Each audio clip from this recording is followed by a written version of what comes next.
bonsoir ou bonjour, comme vous le voulez. Bienvenue sur ce nouveau webinaire, sur ce nouvel épisode de Cyril Malka sans divan. Aujourd'hui, je vais parler d'un problème qui, en fin de compte, qui a une très grosse influence sur notre vie aujourd'hui et sur la vie de tout le monde, presque. Un petit peu n'importe qui avec qui je parle, que ce soit des Danois, des Américains, des Français, un petit peu ce que vous voulez, eh ben, ils ont tous un petit peu ces mêmes symptômes, le stress. Est-ce que tu pourrais pas faire un truc sur le stress? Parce que vraiment, non, ça va pas, j'ai pas le temps, je suis toujours en route, etc., etc. Et en fin de compte, ce webinaire, il m'a été inspiré par ma femme, qui justement utilise cette méthode, elle l'a utilisée depuis un certain temps, et elle en a parlé à une copine, et puis donc on en a parlé, elle m'a dit bah, pourquoi tu ne l'expliques pas aux gens, parce que ça pourrait sûrement leur servir. Donc c'est le sujet du webinaire d'aujourd'hui. Alors, je me présente pour ceux qui ne me connaissent pas ou qui ne me connaissent pas encore. Je m'appelle donc Cyril Malka, je suis psy, je suis hypnothérapeute et puis quelques autres petits trucs aussi. Si vous voulez avoir plus d'informations sur moi, je travaille beaucoup avec les psychologies cognitives, comportementales et ce qui s'ensuit. Si vous voulez en savoir plus sur moi, allez faire un tour sur ma page principale, malka.fr. Et là, il y a toute une catégorie qui s'appelle Où et qui est Cyril Malka. Et là, vous pouvez lire autant que vous voudrez. Mais revenons donc sur le sujet qui nous intéresse aujourd'hui, spécialement, et c'est donc le stress. Alors, le stress, en fin de compte, quelque part, c'est une réaction naturelle de l'organisme lorsque on lui demande une certaine activité. Et des fois, quand on a besoin d'un peu plus d'énergie, quand on a besoin d'un peu plus de force, quand on est dans des situations difficiles, par exemple, eh ben, le corps va produire de l'adrénaline, va produire certaines choses, etc., des hormones, etc., qui va nous faire, par exemple, gagner une force surhumaine dans certains cas, ou qui va pouvoir nous faire surmonter certaines difficultés, etc. Et en fin de compte, ce phénomène, ce stress, c'est en fin de compte quelque chose de bon. C'est bon pour notre organisme de pouvoir, comme ça, de temps à autre, nous surmonter, nous surpasser et faire certaines choses que l'on ne peut pas faire en temps normal. Le problème, c'est que aujourd'hui, beaucoup d'entre nous, nous sommes dans ce genre de situation constamment. En quelque sorte, c'est un petit peu comme si tout notre organisme était un petit peu toujours en état d'urgence. Et à la fin, ça finit tout simplement par nous démonter totalement physiquement. Ça commence psychologiquement, bien entendu. Puis on a des symptômes psychosomatiques, etc.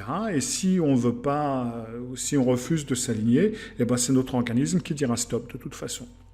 Et là, dans ce cas-là, c'est quelque chose de beaucoup plus compliqué et qui peut porter vraiment à préjudice et qui peut vraiment donner beaucoup de problèmes. Dans notre société moderne, il y a pas mal de choses qui nous sont, pas mal d'éléments stressants. Tenez, par exemple, je viens, il n'y a pas tellement longtemps, de parler ou d'enseigner sur les distances. Quand on parle, ça c'était par rapport à une formation sur l'assertion, où je dis justement qu'il faut avoir une certaine distance avec la personne avec qui on veut avoir le message. Si on est trop loin, ça donne une impression de soumission. Si on est trop près, ça donne une impression d'agression. Vous connaissez tous ces personnes qui ont cette habitude de se rapprocher beaucoup trop près de nous quand elles parlent, et ça paraît très agressif et agaçant. En fin de compte, c'est parce qu'on a plusieurs sphères. On a donc la sphère intime qui est aux environs de moins de 50 cm et puis jusqu'à quelques millimètres. Et puis on a donc la zone pour les amis qui va de 50 cm à 1,50 m à peu près. Puis on a la distance semi-officielle qui va un petit peu jusqu'à 2 mètres et puis la distance officielle qui est plus de 2 mètres. Lorsque, par exemple, dans certaines situations, par exemple quand vous prenez le métro, le bus ou ce que vous voulez, ou quand vous êtes dans les grands magasins, je ne sais pas, vous pouvez risquer d'avoir des personnes qui sont étrangères à vous dans votre zone intime, c'est-à-dire à moins de 50 cm de votre corps. Des fois, on se touche même quand on est comme des sardines dans une boîte.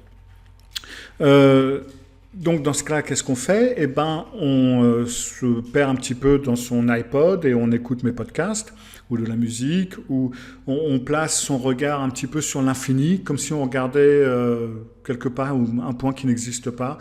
On prend une certaine distance psychologique avec cette personne. Parce qu'on a cette personne sur notre partie intime, enfin sur notre distance intime, et ça nous stresse quelque part. Mais ça, on peut le faire, par exemple, pour un voyage en train ou un voyage en bus qui ne dure pas très longtemps. Mais si, dans la vie de tous les jours, on est constamment dans ce genre de situation, eh ben, on est constamment obligé d'utiliser de l'énergie pour prendre une certaine distance avec les personnes. Donc, un principe qui a été fait pour nous permettre de survivre, pour nous permettre de surmonter certaines choses, en ce moment, on est en train de tirer dessus constamment. Et après, on est étonné que les choses cassent. Ben non, c'est un petit peu normal. En quelque sorte, on vit sur les réserves, et ça, on le fait beaucoup trop longtemps. Alors, ouais, on regardait un film la dernière fois avec ma femme, et puis, c'est un film américain, bien sûr, et puis je lui ai dit, dis-moi, t'as remarqué dans ces films-là, je veux dire, leurs baraques, à ces gens-là, elles sont toujours nickel. Mais c'est vraiment toujours. Mais c'est propre, on peut se voir dans n'importe quoi. Enfin, je veux dire, où sont les personnes normales dans les films? Enfin, je veux dire, à moins qu'on voit un truc où il y a des drogués, machin, etc., Eddie Murphy ou ce que vous voulez, si on voit beaucoup de ces épisodes, de ces séries, ce que vous voulez, déjà, les gens, ils n'ont pas l'air de bosser. Puis ils ont l'air de jamais manquer d'argent quelque part, à part si c'est l'idée dans le film. Et puis, mais vraiment, ce qui est impressionnant, c'est que leurs baraques, elles sont vraiment toujours nickel. C'est plus souvent le travail de la femme.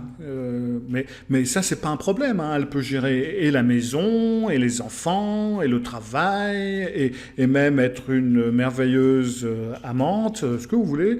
Elle peut faire plein de trucs. Et avoir une maison totalement soufflée, toute propre.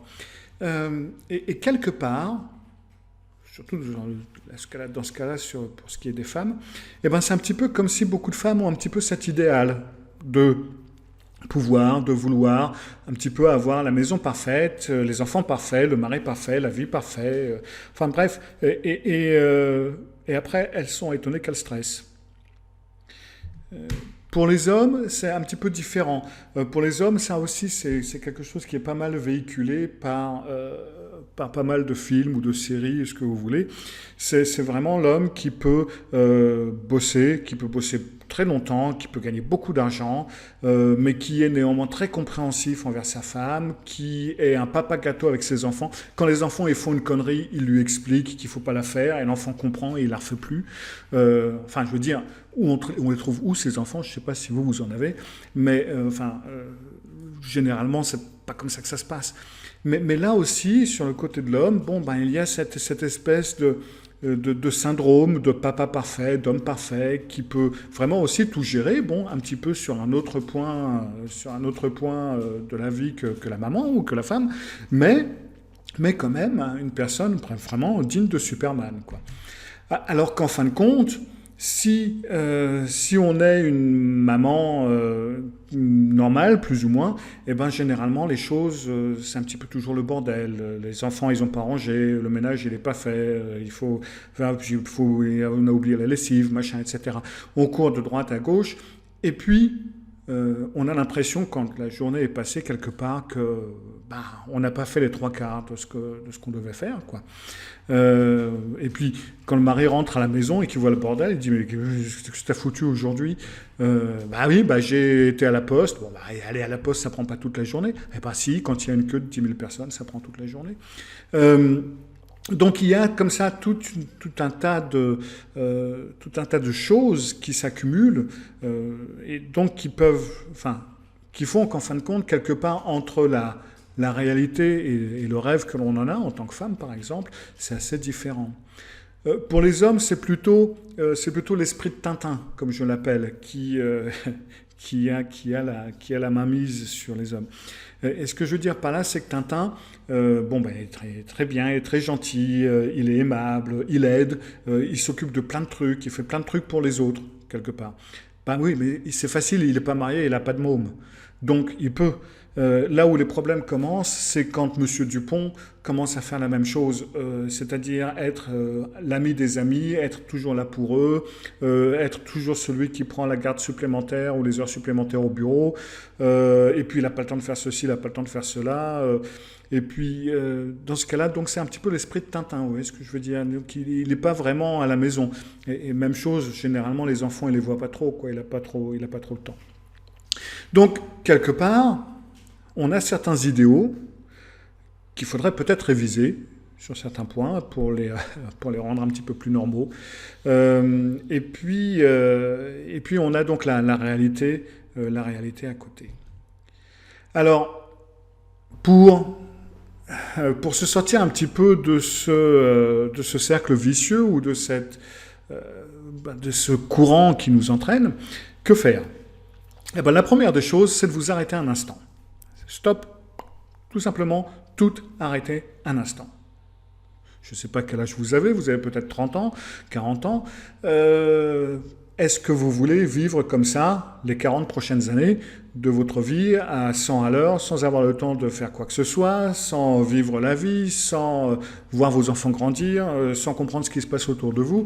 Parce que, bien entendu, si vous pensez que votre entreprise va vous féliciter pour 75 ans de bons et loyaux services, non, ce n'est pas ce qui va se passer.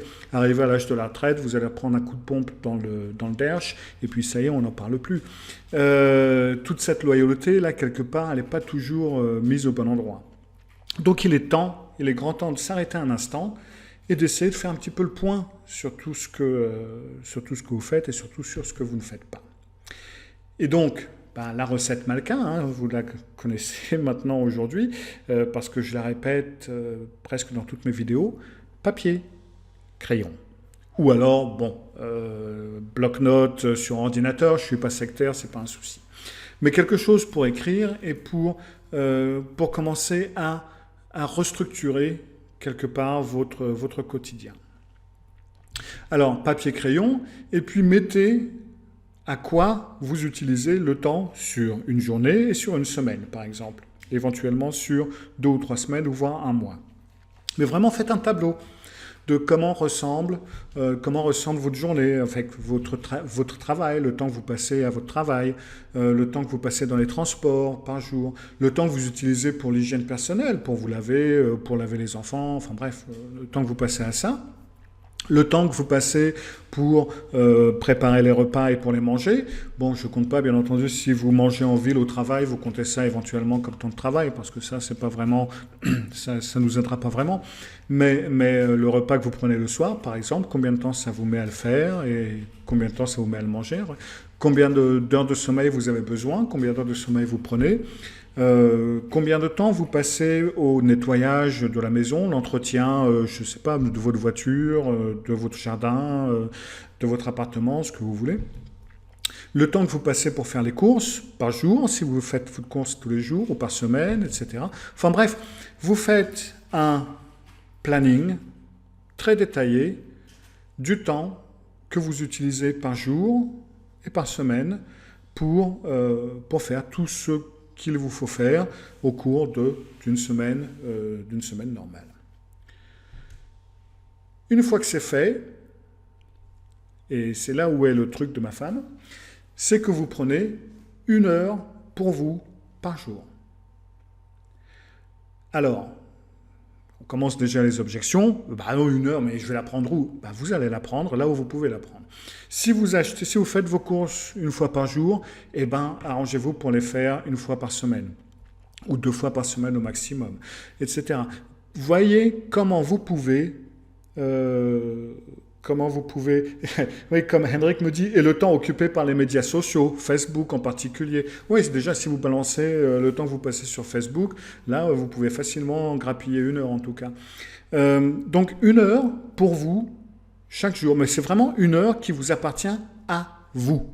Où vous faites ce que vous vous avez envie, ce que vous voulez. D'accord? C'est pas 1 heure pour les enfants, c'est pas 1 heure pour travailler, c'est pas 1 heure pour rattraper quelque chose que vous n'avez pas eu le temps de faire, c'est pas 1 heure pour faire la vaisselle vite fait. Non, c'est 1 heure pour vous par jour. Et oui, c'est parfaitement possible à prendre chaque jour. Ça l'est. De préférence, le mieux, ça serait de la prendre le matin, si vous le pouvez. Bon, maintenant, si vous ne pouvez pas, prenez-la le soir. Hein. Mais c'est bien le matin parce que ça va être quelque chose que vous allez faire pour vous mettre en... Ça va vous énergiser quelque part pour la journée. Alors, qu'est-ce que vous pouvez faire pendant cette heure? Mais les possibilités sont innombrables. Vous pouvez faire du yoga, de la méditation, de la relaxation, par exemple. Vous pouvez écrire. Si vous avez toujours rêvé d'écrire un bouquin, par exemple, lorsque j'ai commencé à écrire mes mémoires, lorsque j'ai écrit Croire en demain, et ça vous pouvez le demander, entre autres, à une personne sur Facebook qui m'a suivi, j'écrivais à peu près 1 heure par week-end, 1 heure le samedi, dimanche. J'écrivais 1 heure là, à peu près. Et ben, en l'espace de 9 mois, j'ai eu mon bouquin. Donc, ouais, si vous avez envie d'écrire, eh ben, cette heure-là, vous la passez à écrire. Mais là, si vous avez des enfants, eh ben, ils seront dans leur chambre à ce moment-là, il faut qu'ils vous foutent la paix. Même chose avec le mari, ce que vous voulez, c'est votre heure à vous. Elle vous appartient à vous. Ça, c'est extrêmement important. Parce que s'il y a une chose que beaucoup de personnes ont du mal à respecter, c'est le temps qu'ils prennent pour eux-mêmes. Parce que c'est un petit peu un luxe, c'est un petit peu ceci. Oh, bah non, écoute, bon, c'est pas important. Je vais t'aider avec ça et puis on n'en parle plus. Et puis, pof, cette heure disparaît très vite.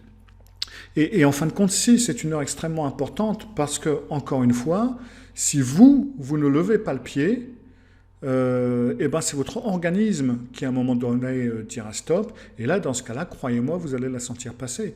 Donc, vous n'avez absolument rien à gagner à ne pas le faire.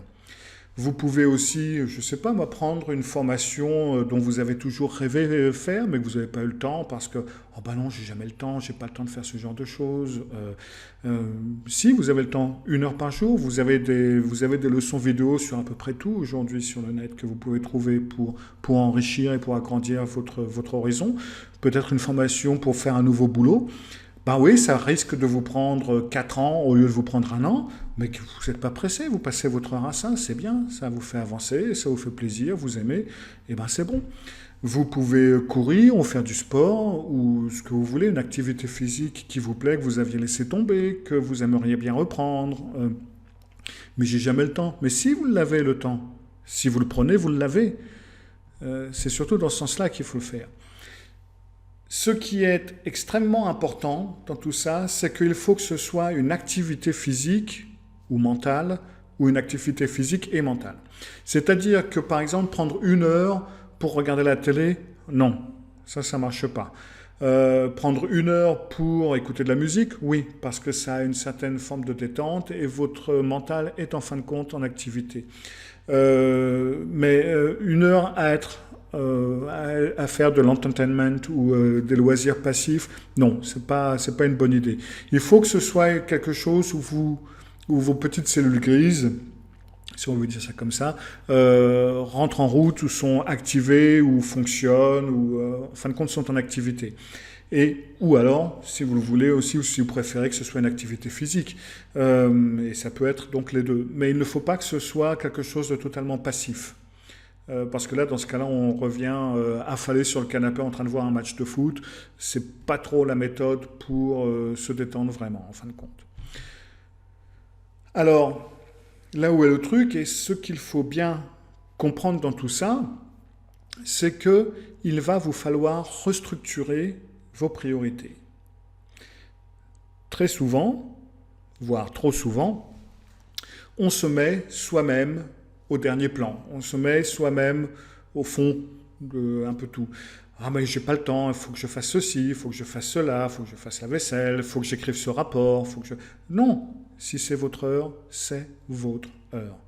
Donc il faut que vous mettiez cette heure quelque part très haut sur votre tableau de priorité. Cette heure, elle est sacrée. Quoi qu'il arrive, c'est votre heure. Ok? Et ça, c'est extrêmement important. C'est pas seulement pour se dire, bon, bah tant pis, on va laisser tomber aujourd'hui. Non, vous ne laissez jamais tomber, parce que si vous laissez tomber aujourd'hui, après, ce sera aussi facile de laisser tomber demain, ou de laisser tomber après-demain, et puis bon, après 7 heures, elle est partie, on n'en parle plus. Ça veut dire que vous allez devoir responsabiliser éventuellement le reste de la maisonnée, tout simplement. Et ben oui, Toto et Tata, ils vont être obligés d'apprendre à faire le nettoyage après eux, ils vont être obligés de vous aider avec ceci ou cela, ils vont être obligés de ranger leur chambre, etc., etc. Ce n'est pas à vous de tout faire. Et c'est vrai que, et c'est là aussi où beaucoup de personnes laissent tomber la bataille, c'est parce que on sait qu'il va y avoir des conflits en premier lieu. On sait qu'il va y avoir des conflits et on se dit c'est vachement plus facile de le faire nous-mêmes. Comme ça, il n'y a pas de conflit et puis comme ça, on passe. Ouais, mais ça ne fait rien d'avancer, ni pour les enfants, ni pour le mari d'ailleurs, ni pour vous. Parce que ça leur apprend en fin de compte que si on ne fait rien, eh ben, les choses sont faites par maman, par papa, par ceci, par cela. Donc là, il va éventuellement falloir prendre certaines décisions et il va falloir avoir une petite bataille, ou même peut-être plusieurs, jusqu'à ce que les choses soient en ordre. Maintenant, là est aussi la pierre tournante, le problème est que c'est difficile de tenir bon sur ce truc-là parce que on a une tendance à le voir un peu comme un luxe. Un petit peu comme si, ouais, mais enfin, quelque part, bon, bah, c'est un peu un luxe, quoi, d'avoir une heure. Bon, bah. Et encore une fois, non, ça n'est pas un luxe. Quelque part, il n'est écrit nulle part qu'on doit bosser 23 heures par jour, qu'on doit courir d'ici à là et toujours être en train de faire ceci, en train de faire cela, et que personne ne peut rien faire à la maison à part vous, ou ce que vous voulez, ou ce que vous voulez. Non, c'est une décision à prendre et vraiment, il est très important de mettre, au début, mettez cette heure sur le calendrier, tout simplement. C'est mon heure, basta. Et c'est pour ça que donc, il vaudrait mieux que cette heure soit toujours au même moment chaque jour, que ce ne soit pas un coup le matin, un coup l'après-midi, etc. Déjà aussi pour que la maisonnée s'y habitue, quoi. Et très rapidement, vous allez voir que eux aussi, ils vont peut-être utiliser cette heure pour eux. En fin de compte, quelque part. Pendant que maman, elle écrit son bouquin, moi, je fais ceci, cela. Personne ne dit que la maisonnée ne va pas changer de rythme de vie. Et ce sera sûrement très bien pour tout le monde d'avoir 7 heures par jour où on peut réfléchir, penser à certaines choses, prévoir des trucs, être créatif, se développer, ou faire quelque chose d'intéressant. Une autre chose, ça va être donc qu'il va vous falloir apprendre à dire non. Et oui, alors déjà il va falloir vous apprendre à déléguer certaines choses, comme je viens de le dire, mais il va aussi falloir apprendre à dire non à certaines autres choses. Non, je suis désolé, je ne peux pas venir en extra demain, je ne peux pas venir en extra à telle ou telle heure, je ne peux pas ceci, cela. Dans ce cas-là, vous pouvez toujours apprendre à devenir assertif sur l'une de mes formations vidéo. Oui, je me fais un peu de pub, pourquoi pas. Essayez d'aller voir sur assertion.malka.xyz. Là, vous avez toute une formation sur l'assertion où je vous apprends à dire non et à dire ce que vous ne voulez pas et à apprendre à déléguer des choses, etc., etc. Mais il est extrêmement important d'apprendre justement à dire non et à dire stop à certaines personnes et à certaines gens. Alors, ouais, ça peut vouloir dire que vous risquez de perdre des amis. Et là, je mettrai des guillemets autour de amis, parce que vous refusez de faire des choses pour eux, etc., parce que c'est votre heure. Mais quelque part, si c'est un ami qui ne peut pas comprendre que vous avez besoin d'une heure par jour pour vous-même, à la limite, il ne va pas vous manquer, quoi. Enfin, je veux dire, quelque part, le propre des amis, c'est de comprendre qu'on peut avoir besoin aussi d'un peu de temps pour soi, etc. Donc, en gros, la méthode est extrêmement simple, mais pas facile, comme autant de choses que je vous raconte. Et donc, apparemment, ma femme, elle est partie sur la même ligne, des choses simples, mais pas faciles, parce que bon, déjà, il va vous falloir structurer, vraiment voir toute la structure d'une journée, etc. Et là, il y a pas mal de trucs. Puis il va vous falloir rassembler et organiser, un petit peu planifier un petit peu comment vous allez pouvoir arranger les journées de façon à pouvoir maximiser votre temps. Et puis donc après, trouver cette heure et trouver le moment où elle devra être. Et puis après, reste à faire comprendre à votre entourage que cette heure-là, vous êtes indisponible. C'est un petit peu comme si vous étiez au travail ou comme si vous étiez dans un autre pays, mais vous n'êtes pas là pendant cette heure et il faut que ce soit respecté. Ça risque de vous poser quelques petits problèmes, quelques petits conflits.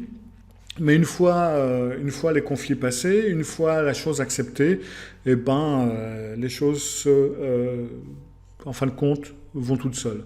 Donc, vous risquez des petits problèmes et des conflits les premiers 15 jours, 3 semaines éventuels. Et après, vous gagnez donc 1 heure par jour où vous pouvez faire ce que vous voulez, où vous pouvez vous détendre, vous pouvez vous énergiser, vous pouvez penser à autre chose, penser à vous, faire quelque chose qui vous fait plaisir, dessiner, peindre, faire de la musique, faire ce que vous voulez, reprendre de vieux trucs que vous avez arrêté de faire. Et ça, vous pouvez le faire 1 heure par jour. Et petit à petit, vous allez voir comment ça va vous développer et, en fin de compte, vous détendre et faire que vous allez avoir beaucoup plus d'énergie le reste de la journée. Et ce qui va faire que, quelque part, même si le reste de la journée va être à 100 à l'heure, vous n'allez pas stresser autant parce que vous avez eu cette poche d'air, cette poche d'oxygène pour démarrer la journée. Et rien que ça donne extrêmement beaucoup. Essayez de le faire. Faites ce que je vous dis. Faites la planification. Donnez-lui une chance. Voyez comment ça marche. Et puis, n'hésitez pas à m'en parler après quand vous l'aurez fait quelque temps, après une quinzaine de jours, 3 semaines. Donnez-moi des nouvelles pour voir comment ça va. Vous allez voir. Voilà, c'était le sujet pour aujourd'hui. Alors, ce n'était pas une cure miracle, mais c'est presque. C'est simple à faire, c'est faisable et ça peut apporter énormément. Donc, quelque part, c'est aussi un petit miracle. Si vous avez envie que je parle d'un certain sujet, si vous avez quelque chose qui vous turlupine, pas de souci, vous m'écrivez à cyril@malka.fr. Vous m'envoyez un petit mail en me disant ce qui vous intéresserait, si vous avez des questions que vous vous posez, que vous aimeriez bien voir ou entendre parler. Et puis, je le mets sur mon planning et je vous le fais un jour ou l'autre. Voilà, c'est tout pour ce soir. J'espère que vous avez maintenant envie de planifier un petit peu votre quotidien et de prendre votre petite heure pour vous. Et puis, je vous dis à d'ici une quinzaine de jours pour un autre webinaire et un autre podcast. Au revoir.